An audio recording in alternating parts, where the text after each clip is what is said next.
आज हम पढ़ने जा रहे हैं बिजनेस स्टडीज का फर्स्ट चैप्टर का सेकंड पार्ट, जिसमें हम पढ़ने वाले थे concept, nature and purpose of business. सबसे पहले हम पढ़ेंगे ह्यूमन एक्टिविटीज। हम ह्यूमन एक्टिविटी किसे कहते हैं? ह्यूमन बीइंग के द्वारा की गई किसी भी एक्टिविटी को हम कह सकते हैं human activity. Generally human being is a social animal.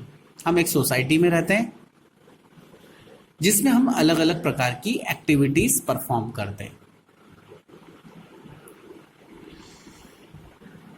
कुछ एक्टिविटीज से हम पैसा कमाते हैं, मनी को अर्न करते हैं। कुछ एक्टिविटी से हम हमारी बेसिक नीड्स को फुलफिल करते हैं और कुछ एक्टिविटीज से हम हमारा पर्सनल सेटिस्फेक्शन भी अचीव करते हैं। यानी हम हमारी मन की संतुष्टि के लिए भी हम कोई काम कर सकते हैं। Personal satisfaction, psychological satisfaction. तो जो ह्यूमन एक्टिविटीज होती है वो इन 4 कारणों से होती है। पहली, एक्टिविटी टू अर्न मनी, यानी पैसा कमाने के लिए अगर कोई एक्टिविटी की गई है तो उसे हम बोलेंगे human activity. Activity to satisfy the needs, अपनी नीड्स को यानी अपनी बेसिक नीड्स को फुलफिल करने के लिए अगर हम कोई एक्टिविटी परफॉर्म कर रहे हैं उसे हम कहेंगे human activity. Occupation to earn a livelihood, यानी आप किसी ऑक्यूपेशन में हैं, जैसे आप कोई फार्मर है या आप डॉक्टर है, आप लॉयर है। अगर ऐसा कोई काम आप कर रहे हैं, एक्टिविटी ऐसी कोई आप कर रहे हैं जिससे आप अपनी लाइवलीहुड को चलाते हैं, अपनी आजीविका को अर्न करते हैं, तो हम उसे ह्यूमन एक्टिविटी कहेंगे।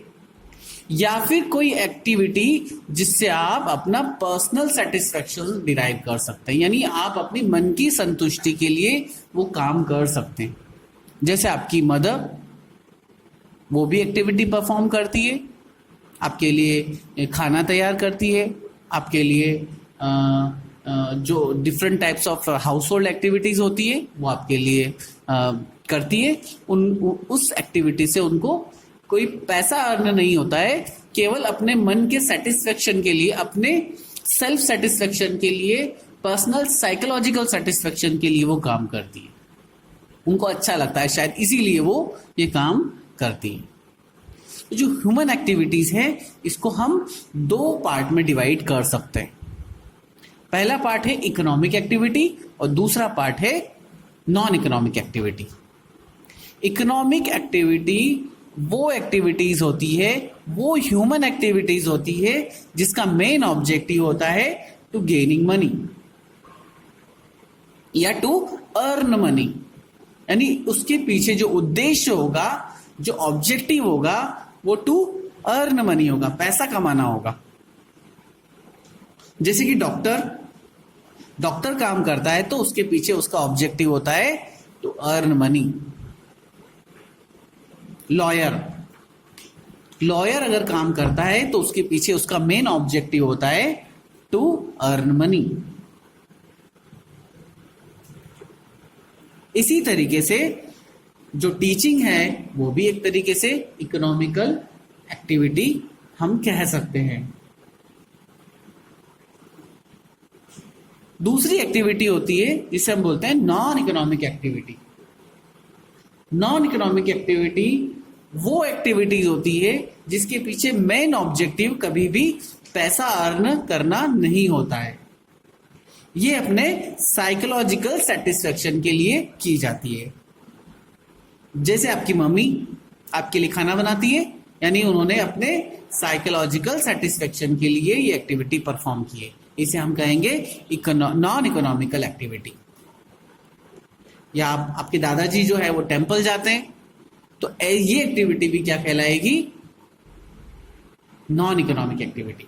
यानी नॉन इकोनॉमिकल एक्टिविटी वो एक्टिविटीज होती है जो डायरेक्ट, जिसमें मनी का इन्वॉल्वमेंट नहीं होता है। इनडायरेक्टली इन्वॉल्वमेंट जरूर हो सकता है, लेकिन डायरेक्टली मनी का इन्वॉल्वमेंट नहीं होता है, या डायरेक्ट इकोनॉमिकल बेनिफिट जो है नहीं मिलता है।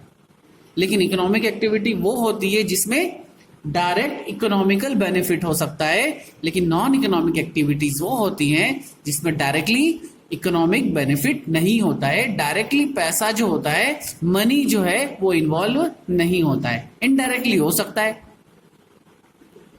इसीलिए ह्यूमन एक्टिविटीज को हम दो कैटेगरी में डिवाइड कर सकते हैं, एक है इकोनॉमिक एक्टिविटी, दूसरी है नॉन इकोनॉमिक एक्टिविटी।